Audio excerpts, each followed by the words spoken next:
It is game day at 3 o'clock Central. The Nebraska Cornhuskers will take on the sneaky good 3-1 Michigan State Spartans in a game that many consider one of the biggest traps of the year for the Big Red. So we're going to talk about it.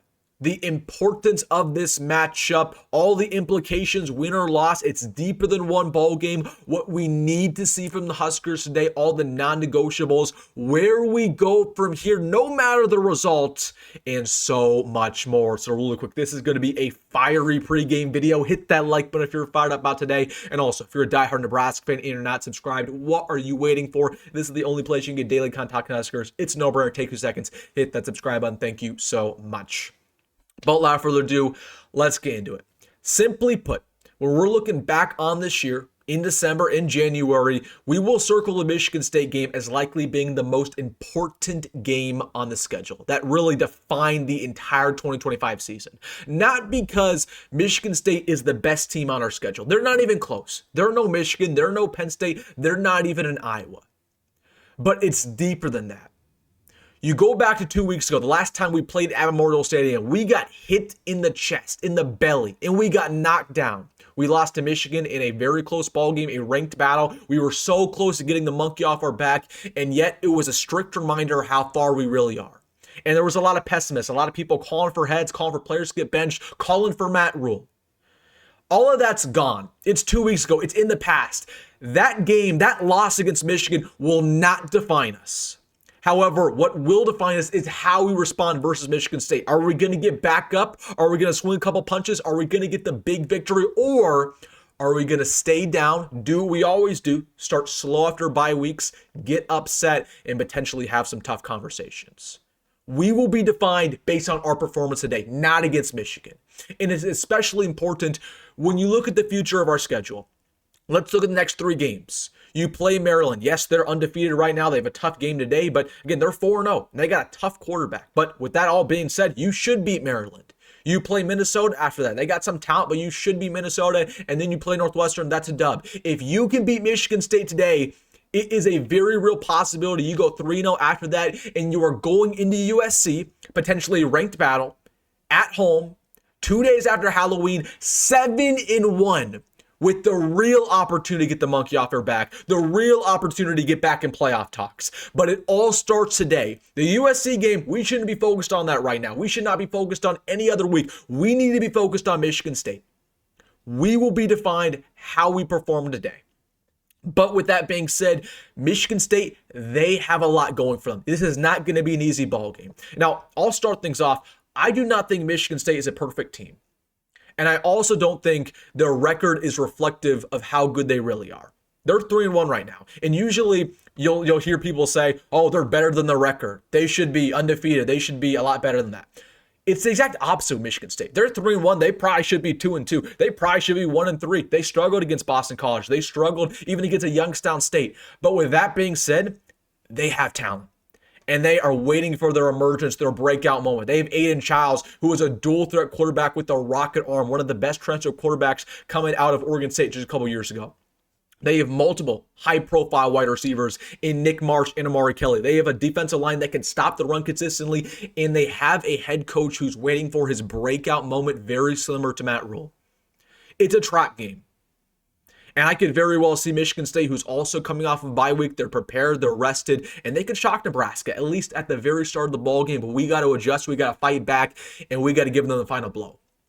So what are the keys to the ball game? What do we need to see? The non-negotiables from Nebraska today. Because I am concerned. Nebraska, we have a bad history after bye weeks. Of course, last year we had 2 bye weeks. We lost to Indiana in a massive blowout. We looked unprepared. And then the other bye week, we lost to USC. You go back to 2023, we lost after our bye week, I believe, to Purdue. We have a bad track record after bye weeks of starting slow, being unprepared, and losing. That can't happen today. We got to start quick. And really, I know I predicted Nebraska to only win by 7 points. I think it's going to be a very close ball game. I think it'll be 24-17 was my official prediction. I want to make that very clear. Just because I'm predicting us to win by only 7 doesn't mean I'm going to be happy with that result. We need to win by more. We need to win by 17, 24, 30. This needs to be our statement game. Because if you only win by 7 against this Michigan State team with a lot of issues, there are going to be a lot of people who aren't happy about that, who say, okay, we still have a lot of things to clean up, whether it's the defensive line, whether it's running back core. Let's not have that conversation this week. Let's not allow the critics to really get involved at all. Let's beat them from the very get-go, win by 17, win by 30, and say, hey, you know what, Nebraska, we're back. Not necessarily we're back in the playoff talks, we're back in the Big Ten championship talks. We don't need to be back in that, but we're back as a respectable team who takes care of business in games that they should. Okay. We should not have these conversations about the O-line every single week. We should not have this conversation about the D-line every single week. This is their opportunity to prove themselves. Or we could do what we always have done. We can play Michigan State today. We'll play them very close. We'll get the close victory, and a lot of people will be happy. Oh, at least we got that close victory. We got the monkey off our back. We can win one-score games. Yeah, but should we have really beat Michigan State by only 7 points? With all their flaws? Like, do you really believe Michigan State's going to win 6 games this year? I don't think so. Look at the rest of their schedule. Look at their talent. Michigan State's probably going to miss a bowl. So we should beat Michigan State by 17. There's a reason why we're favored by 2 touchdowns. Or, worst case scenario, we do what we've done in the past. We show up unprepared and we lose. Now, is that probably going to happen? Probably not. Boom. That is a possibility with their talent levels. So what do we need to see today? What do we need to see? Number 1, Dylan Raiola. I'm not calling for a statement game because I told you guys, in order for that statement game to really be real, he needs to beat a ranked team. But he should pick apart this Michigan State secondary. It is horrific. It's one of the worst in America. They give around 270 passing yards per game. And I understand the wind is going to be an issue, right? The wind is at his back. It's going to be either going straight with the ball or completely against it. It's going to be tough to pass. But the best quarterbacks adjust. Okay, while Aiden Charles might struggle with this win a little bit, he might throw some interceptions against our really good secondary. Dylan Raiola got to show, okay, I'm an elite quarterback. Even though there's some wind, no problem. I'll adjust and I'll still make the throw when needed. So I need Dylan Raiola to really dominate. But I also want Emmett Johnson to really prove himself once again. 15, 20 carries. I want to find out who that running back 2 is. I need our defensive line to eat. We're going up against a pretty much way inferior offensive line. Okay, if we can't stop the run today, I have no confidence in this defensive line going forward. Just no, because they have one of the worst rushing offenses in America. If we can't stop the run, I'm not even asking them to get to the quarterback. I don't think it's going to happen. I just want to be honest with you. I've already given up hope on our defensive line, sacking Aiden Childs or sacking, Malik Washington next week. We don't have a good pass rush. That's fine. Can we at least stop the run? Because they don't have a good running team at all. They have Mekhi Frazier, who's decent, but their offensive line, they can't create holes for him. We got to stop the run today. The defensive line has to bounce back. We need to be efficient on 3rd down, 4th down, red zone. If you were inside the 10-yard line today or you were inside the 5, you got to score a touchdown. You cannot come away with the field goal. It's got to be 6. Special teams has to be perfect. It's going to be an issue today with the wind. Archie Wilson's going to be kicking into that wind. We're going to have, Kyle Cannon kicking into that wind.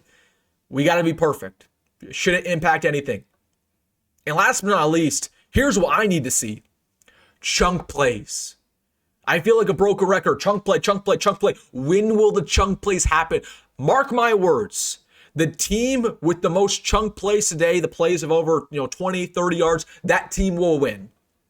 Nebraska has not had the ability to make chunk plays on offense. However, when we played Michigan 2 weeks ago, that was the difference in the ball game. Just like I told you it would be. Whoever has the most chunk plays will win. Michigan had 2 50-yard plus runs that gave them all the momentum. It sucked all the momentum out of the building from Nebraska fans, and that's the reason why the Wolverines won that ball game. Nebraska did not have any chunk plays. We need to figure a way to have a big play, whether it's an Emmett Johnson run, a huge Jacory Barney reception, even a kick return for a touchdown. We need a chunk play to suck all the momentum out of Michigan State and dominate them from the very get-go. It's a huge ball game. I'm not going to sugarcoat. I'm nervous for today. Because this is a classic example of a game that Nebraska would lose under Scott Frost. This is a classic example of a game that Nebraska would lose with Mike Riley. And even a game that we would lose with Matt Rhule in year 1 or year 2. We lost against Michigan State in East Lansing in year 1 of Matt Rhule. In a game that we should have won. And they had an interim head coach and we still lost. We have a track record of losing these games. We have a track record of losing against teams we have no business losing against. And I told you guys preseason, in order for this Nebraska team to be different in my eyes, it's not about winning the big game. That's overrated. It's overrated. It's nice to beat ranked opponents. It would have been nice to beat Michigan. It's going to be nice if we beat USC or Penn State, but all of that is overrated. If Nebraska can just figure out these games where they're up in the spread by 10, 11 points, if they can win the games they're supposed to, every single time you're favored that you win that bowl game, that's going to be the difference in Nebraska breaking out this year. Because we're going to be favored in almost all of our games going forward. If we just win all the games we should, we will have 9 victories. We potentially will have 10. So that's why this game is important. It sets the tempo. Are you really a different team? Because that if it's a close ball game, even if we win, if it's a close ball game, you're not a different team. But if you today, from the very get-go, say, you know what, we're still bad about that Michigan loss. We start off pot, touchdown, 3 and out. Get stops on defense. Nobody can stop Dylan. Nobody can stop EJ. We're perfect in all 3 phases of the ball game. That proves to not only Nebraska fans, the coaching staff, the players, that proves to the national media that Nebraska still needs to deserve some respect. That you need to buy some stock. Because we're not going away. And it's not going to take one loss to cripple us like it has in the past. I want us to show no mercy today. I'm going to be judging a lot more than the box score. I'll be judging a lot more than the final score. I'm not just happy with the victory today. I want to see a big one. Because that's going to give everybody confidence. It's going to give everybody momentum going into the rest of the stretch, going into October, a very easy October. Because if you can beat Michigan State by, let's say, 20 points, it gives you that edge to beat Maryland next week, in Minnesota, in Northwestern, and suddenly you are 7-1. You are potentially ranked going into the biggest game of the season, besides maybe this one, against USC. Let's get our victory today, guys. All right, let me know your thoughts down below, everything that you are thinking. Reminder, I will be live post-game at 6:30, whenever the game's over. Right when that final clock hits 0, I will be live outside Memorial Stadium, hopefully talking about a win, but we'll potentially talk about a loss. Whatever it is, we will be talking about it, and I'll be very honest, as you guys know. So right when the game's over, you know where to be. WilsonDittman Sports. We will be live. I will see you then. All right, guys, comment your final thoughts, final score predictions. Let me know. Hit that like button and subscribe if you made it this far. Go Big Red. Go Met Roll. And I will see you after the game in the live stream.